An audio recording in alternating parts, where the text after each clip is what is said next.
नमस्कार, मैं हूं माही सिंह और आप देख रहे हैं नेक्स्ट 9 न्यूज।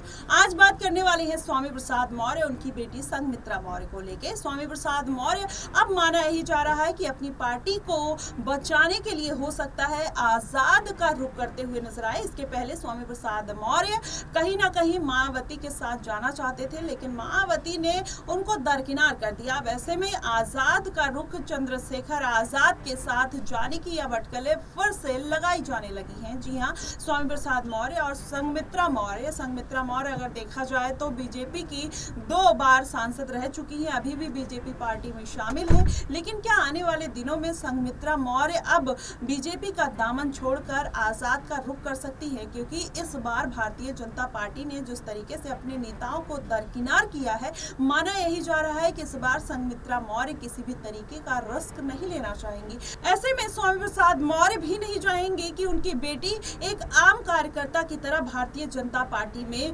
लगी रहे। ऐसे में माना यही जा रहा है कि स्वामी प्रसाद मौर्य पहले भी नहीं चाहते थे कि संघमित्रा मौर्य भारतीय जनता पार्टी में शामिल हो, क्योंकि जब संघमित्रा मौर्य का टिकट काट दिया गया और वो स्टेज पर रोते हुए नजर आई थी, तभी स्वामी प्रसाद मौर्य ने उनको फटकार लगाई थी। और माना यही जा रहा था कि अगर स्वामी प्रसाद मौर्य इन सारी अटकलों को लेकर कहीं ना कहीं भारतीय जनता पार्टी की तरफ रुख करते हैं तो फिर उनके लिए अच्छा नहीं होगा, क्योंकि उनके विवादित बयान कहीं ना कहीं भारतीय जनता पार्टी को रास नहीं आए थे।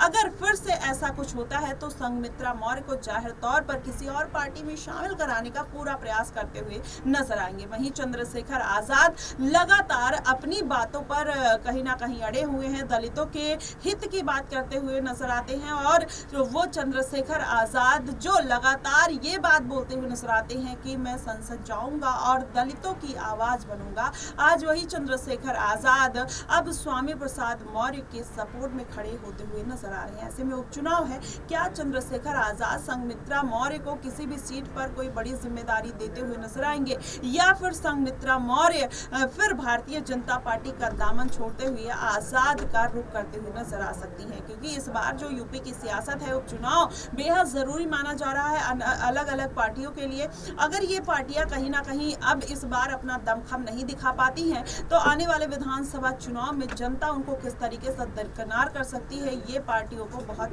अच्छी तरीके से पता है। भारतीय जनता पार्टी 400 पार का नारा लगाती हुई नजर आई थी, लेकिन इस बार जिस तरीके से उनको शिकस्त देखने को मिली है, अब और अलग अलग पार्टियों के लिए बड़ी मुसीबत खड़ी हो गई है। अब ऐसे में कोई छोटी छोटी पार्टियां रिस्क नहीं लेना चाहती है। ऐसे में अब चंद्रशेखर आजाद एक ऑप्शन दिखाई दे रहे हैं, और मायावती ने जब से आकाश आनंद का उत्तराधिकारी पद लौटाया है, ऐसे में मायावती दूसरे विकल्प के तौर पर देखी जा रही है। यही कारण है कि मायावती को साधने का पूरा प्रयास अब इंडिया गठबंधन करता हुआ नजर आ रहा है। वहीं स्वामी प्रसाद मौर्य भी इसमें पीछे नहीं है। अब माना ही जा रहा है कि आजाद के साथ वो गठबंधन कर सकते हैं और संघमित्रा मौर्य को भी शामिल करा सकते हैं। फिलहाल आपको क्या कुछ लगता है, आप हमें कमेंट बॉक्स में जरूर बताइएगा। फिलहाल के लिए बस इतना ही। देश और दुनिया की तमाम खबरों के लिए हमारे साथ बने रहिएगा नेक्स्ट 9 न्यूज पर।